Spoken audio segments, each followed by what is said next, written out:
छोटे से गांव में एक पुराना कुआं था जिसे गांव वाले भूतिया मानते थे। कुएं की बगल में खड़ी बेतरतीब झाड़ियां और उखड़ी हुई ईंटें इस डर को और बढ़ा देती थीं। गांव वाले कहते थे कि रात के समय कुएं से अजीब अजीब आवाजें आती हैं, जैसे कोई वहां पानी पी रहा हो। एक दिन गांव में एक युवा पत्रकार अर्जुन ने तय किया कि वह इस रहस्य को उजागर करेगा।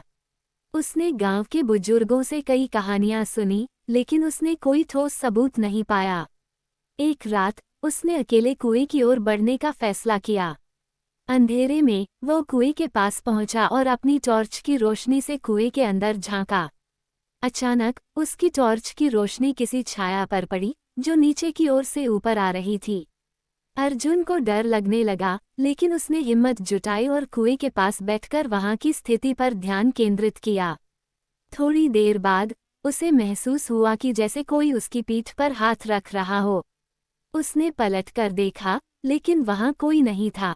घबराए हुए अर्जुन ने अपनी टॉर्च की रोशनी को चारों ओर घुमाया और अचानक उसे कुएं के अंदर एक पुराना, धुला हुआ संदूक दिखा। संदूक पर एक पुराना ताला था। अर्जुन ने तय किया कि वह संदूक को खोलने की कोशिश करेगा।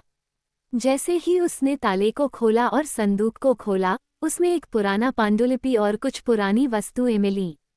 पांडुलिपि में लिखा था कि कुएं के नीचे एक प्राचीन दफन स्थल था और पिछले कुछ सदियों में गांव के कई लोग वहां दफन हुए थे, जिनकी आत्माएं अब शांति की खोज में थीं। अर्जुन ने पांडुलिपि को गांव वालों को दिखाया और सबने मिलकर कुएं को फिर से सम्मानित किया और वहां पूजा आयोजित की। इसके बाद से कुएं से अजीब आवाजें आनी बंद हो गईं और गांव में शांति लौट आई। अर्जुन की साहसिकता और जिज्ञासा ने गांव को एक पुरानी पीड़ा से मुक्त कर दिया।